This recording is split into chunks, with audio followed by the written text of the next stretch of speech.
Bom dia, salve Maria. Leitura do livro A Paixão do Senhor, 23ª parte. É admirável que durante todo o julgamento não se defendeu e guardou silêncio. E agora, que já estava na cruz, onde não tinha mais retorno, se lamentasse.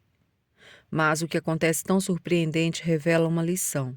Jesus tinha sofrido tudo calado e pacientemente, mas alguém poderia pensar que tinha a fortaleza das pedras e a carne de bronze, que não sentiria realmente a dor ou o sofrimento, para que não ficasse dúvida que sofreu muito, queixou-se com aquele grito. Bastava olhá-lo para saber que seu corpo não era de bronze. Estava com o rosto desfigurado e o corpo todo ensanguentado. Bastava ouvir os gemidos de dor para perceber que sua alma não era de pedra. Gritou e mostrou que era de carne e de osso e com sentimentos. No horto havia mostrado os sentimentos, mas apenas 3 apóstolos presenciaram o momento. Quando os inimigos ficaram satisfeitos e o Senhor já tinha sofrido tudo o que era necessário, manifestou os sentimentos de seu coração para que soubéssemos que, embora tenha sofrido muito em seu corpo, maior ainda foi a dor em sua alma. Aquele grito representava toda a sua dor. Não se queixou da traição de Judas, não reclamou de Pedro, nem dos sacerdotes, nem das falsas testemunhas, nem dos soldados, nem dos executores e nem de Pilatos. Não se lamentou de ninguém. Queixou-se ao Pai. Somente ele poderia responder o motivo do desamparo.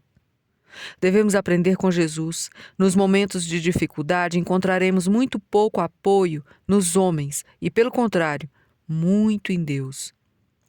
Pois não se vendem 2 passarinhos por uma ase. No entanto, nenhum cai por terra sem a vontade de vosso Pai. Está registrado em São Mateus 10, versículo 29. As contrariedades são remédio para as doenças espirituais. Jesus é o médico que receita, ainda que sejam os homens a dar o medicamento. Para aumentar o nosso mérito e a glória no céu, é Ele quem luta por nós e nos dá a coroa da vitória. O condenado não suplica ao carrasco, mas ao juiz. O doente não se trata com o farmacêutico, mas com o médico. Os soldados não mostram suas feridas para outros soldados, mas ao comandante. Igualmente, não devemos lançar a culpa e nem nos vingar daqueles que são motivos da nossa contrariedade, mas levantar os olhos a Deus, que é o nosso comandante, médico e juiz. Naquele momento, Jesus se sentia sozinho e chorava sua tristeza. Falam de mim os que se assentam às portas da cidade, escarnecem-se os que bebem vinho. Minha oração, porém, sobe até vós, Senhor, na hora de vossa misericórdia, ó Deus. Na vossa imensa bondade, escutai-me segundo a fidelidade do vosso socorro. Está registrado nos Salmos 68, versos 13 e 14. No horto, havia pedido que o pai não o desamparasse, sujeitando-se totalmente à sua vontade, mas aparentemente foi abandonado e se queixou. Perguntou qual o motivo do abandono. Com os homens, a causa é pelo ódio, o egoísmo, mas os motivos de Deus nascem do amor e são para o nosso proveito. Se soubéssemos os motivos, não nos queixaríamos, somente agradeceríamos pela sua sabedoria. Por isso, perguntar com humildade significa desejo de submeter-se completamente à vontade de Deus. As palavras seguintes do Salmo 21 fornecem a resposta. Os nossos pecados, que ele tomou para si, exigiam um abandono e a morte. O Senhor foi abandonado para que nós não fôssemos abandonados por Deus e condenados à morte eterna. Não havia motivo para Deus o abandonar, mas ele estava no nosso lugar e recebeu o abandono e a morte que eram nossos. Alguns que escutaram o lamento de Jesus, Eli, Eli, lama sabachthani, começaram a fazer um jogo de palavras, dizendo que chamava por Elias. Era uma zombaria. Elias deveria vir e anunciar o Messias, como achavam que Jesus era um falso Messias, aproveitavam para fazer chacota, mas Elias já tinha vindo na pessoa de João Batista. Em seguida, sabendo Jesus que tudo estava consumado, para se cumprir plenamente a Escritura, diz: tenho sede. Tenho sede. E imediatamente um deles tomou uma esponja, embebeu-a de vinagre e apresentou-lhe na ponta de uma vara para que bebesse. Os outros diziam: deixa, vejamos se Elias virá socorrê-lo. Apesar de todo sofrimento na cruz e toda zombaria, o Senhor cumpriu tudo o que estava estabelecido na Escritura. Dizendo que tinha sede, confirmava o salmo: na minha sede deram-me vinagre para beber. Estava com muita sede, com uma sede que o atormentava, pois havia perdido muito sangue. Minha garganta está seca, qual barro cozido. Pega-se no paladar a minha língua. Não pediu água, apenas disse que tinha sede. Havia ali um vaso cheio de vinagre, que era uma bebida usada pelos romanos, e deram-lhe para beber. A Virgem Maria gostaria de saciar a sede do seu filho, mas os soldados não deixaram que se aproximasse, e ela continuou sofrendo ali a mesma sede do filho. Mais do que a sede que resseca a garganta, o Senhor tem sede pela nossa salvação. Senhor, gostaria que minhas lágrimas de arrependimento matassem sua sede. Mas eu sou muitas vezes mais cruel que seus inimigos. Sou incapaz de trazer alívio. Porque tinha sede pela nossa salvação, o Senhor desejou padecer muito por nós. Por isso não reclamou da tortura na cruz. Seu amor era maior e vencia os tormentos. Depois do cálice de amargura que bebeu no horto, aceitando a vontade de Deus, ainda estava com sede. As torrentes não poderiam extinguir o amor, nem os rios poderiam submergir. Foi uma loucura o que o Senhor fez, e é como se tivesse bebido toda a água de um rio e ainda tivesse sede. É maravilhosa a sede de sofrer por nosso amor. A sua sede de amor, meu, foi tanta que entrou o mar adentro e as ondas submergiram. Afundou num mar de dor até morrer. No alto mar do sofrimento, ainda diz que tem sede? Os soldados que estavam de guarda tinham que esperar até que os condenados estivessem mortos. Por isso, levavam com eles, para acalmar a sede, uma mistura de água com vinagre chamada de bosca.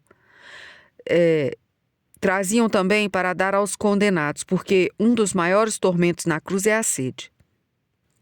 Quando o Senhor disse que tinha sede, um dos soldados espetou uma esponja na ponta da lança, molhou-a na posca e deu de beber a Jesus.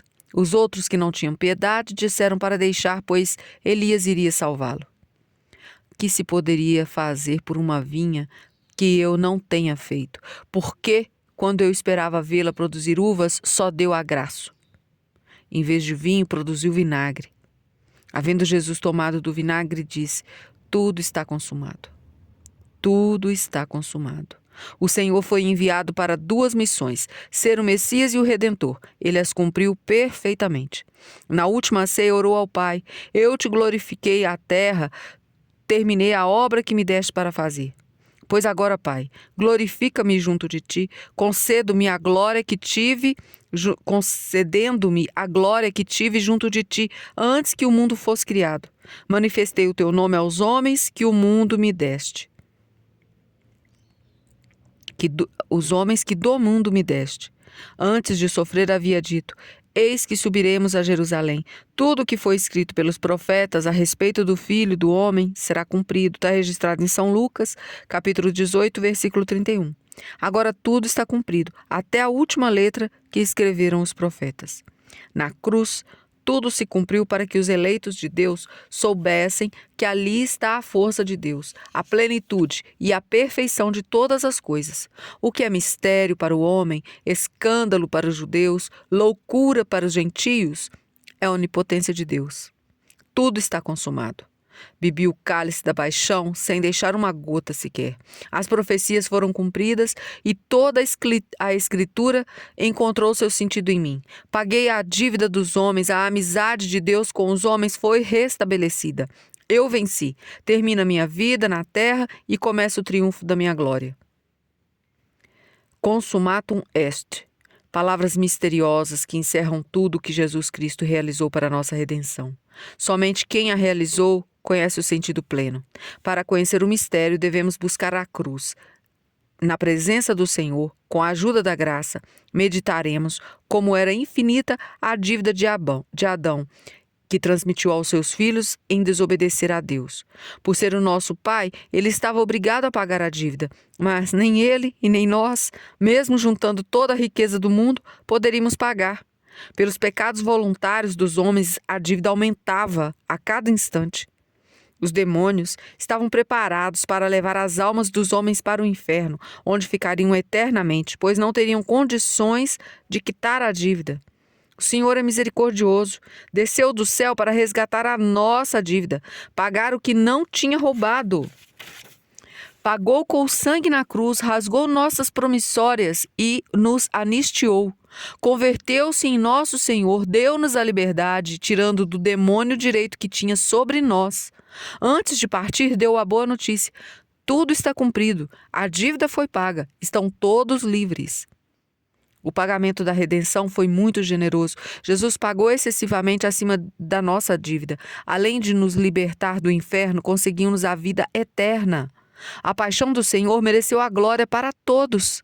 Antes, os nossos solitários sofrimentos não tinham nenhum valor, mas agora, unidos aos sofrimentos de Cristo, fazem jus ao pagamento dos nossos pecados. Com o pagamento na cruz, o homem que era pobre ficou enriquecido com a misericórdia de Deus. Antes, tremíamos em pensar na justiça de Deus. Agora podemos pedir o prêmio, pois nenhum atleta será coroado se não tiver lutado segundo as regras. Está registrado na Epístola aos Timóteos, segunda Epístola aos Timóteos, capítulo 2, versículo 5. Perante o tribunal divino podemos reivindicar, porque pelas palavras de Cristo tudo está pago. Consumatum est. Os homens, através dos pecados, desobedeceriam a Deus, estavam em situação miserável. Como poderiam se esconder da justiça divina? Ninguém podia estar em paz com Deus, não havia consolo. Quem poderia ser mediador entre Deus e os homens? Como alcançar o perdão? Por outro lado, não se pode encontrar paz sem satisfação dos agravos feitos. O homem é fraco, não tem poder de desagravar nem forças para não voltar a ofender a Deus.